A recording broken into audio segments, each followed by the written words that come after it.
লক্ষ্মী ভান্ডারের চেয়ে বড় প্রকল্প যার নাম হচ্ছে নারায়ণ ভান্ডার প্রকল্প। এই প্রকল্পটি আবেদন করলে আপনি প্রতি মাসে 2000 টাকা করে পাবেন। আপনি পুরুষ অথবা মহিলা যেই হন না কেন আপনি কিন্তু 2000 টাকা করে পাবেন। তো এই নারায়ণ ভান্ডার প্রকল্প আপনারা কিভাবে আবেদন করবেন, এর জন্য আপনাদের শিক্ষাগত যোগ্যতা কী লাগবে, কোথায় আবেদন করবেন, এই বিষয় নিয়ে আলোচনা করব। ভিডিওটি শুরু করার আগে আপনাদের কাছে একটি ছোট্ট রিকোয়েস্ট, চ্যানেলে নতুন হয়ে থাকলে অবশ্যই চ্যানেলটিকে সাবস্ক্রাইব করে পাশে থাকা বেল আইকনটিকে টিপে রাখবেন। ভিউয়ার্স, আপনারা হোম স্ক্রিনে দেখতে পাচ্ছেন নারায়ণ ভান্ডার প্রকল্পে অ্যাপ্লাই অনলাইন। কেন্দ্র সরকারের আবারও নতুন সূচনা।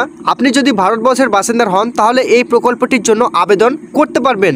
আর নয় লক্ষ্মী ভান্ডার, এবার লক্ষ্মী ভান্ডারের চেয়ে বড় প্রকল্প যার নাম হচ্ছে নারায়ণ ভান্ডার। মাননীয় মুখ্যমন্ত্রী মমতা বন্দ্যোপাধ্যায় পশ্চিমবঙ্গের 25 বছর বয়সী মা এবং বোনেদেরকে প্রতি মাসে 1000 এবং 1200 টাকা করে প্রদান করা হয়, যা দরিদ্র পরিবারের মা এবং বোনেদের প্রচুর উপকৃত হয়। এই প্রকল্প শুধুমাত্র পশ্চিমবঙ্গের মহিলারাই পায়। তাই এবার কেন্দ্র সরকার তথা নরেন্দ্র মোদী চালু করতে চলেছে নতুন প্রকল্প যার নাম হচ্ছে নারায়ণ ভান্ডার প্রকল্প। এই প্রকল্পের মাধ্যমে পুরুষ এবং মহিলাদেরকে প্রতি মাসে 2000 টাকা করে প্রদান করা হবে এবং প্রতি বছরে পুরুষ এবং মহিলাকে 24,000 টাকা করে প্রদান করা হবে।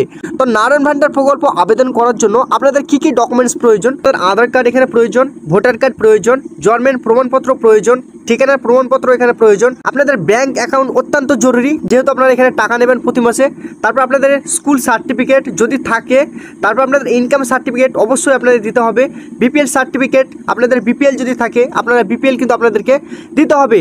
তো ভিউয়ার্স, এবার আপনাদেরকে বলবো আপনার নারায়ণ ভান্ডার প্রকল্প কারা কারা আবেদন করতে পারবেন। তো আপনারা দেখতে পাচ্ছেন এখানে 1 নম্বরে এই প্রকল্প আবেদন করার জন্য ভারতবর্ষের যে কোনো রাজ্যের বাসিন্দার হতে হবে, 25 বছর বয়স হতে হবে, পারিবারিক বার্ষিক আয় কিন্তু 1,20,000 টাকার নিচে আয় হতে হবে, তাহলে আপনারা আবেদন করতে পারবে।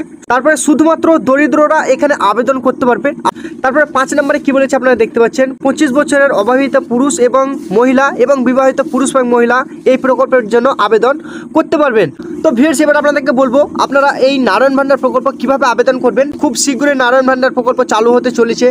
অনলাইনে কিংবা অফলাইনের আবেদন শুরু হবে সেই বিষয়ে কিন্তু এখনও ঘোষণা করা হয়নি, অর্থাৎ কোনো ঘোষণা করেনি কেন্দ্র সরকার। তো অবশ্যই আপনারা এই নারায়ণ ভান্ডার প্রকল্প আবেদন করতে পারবেন।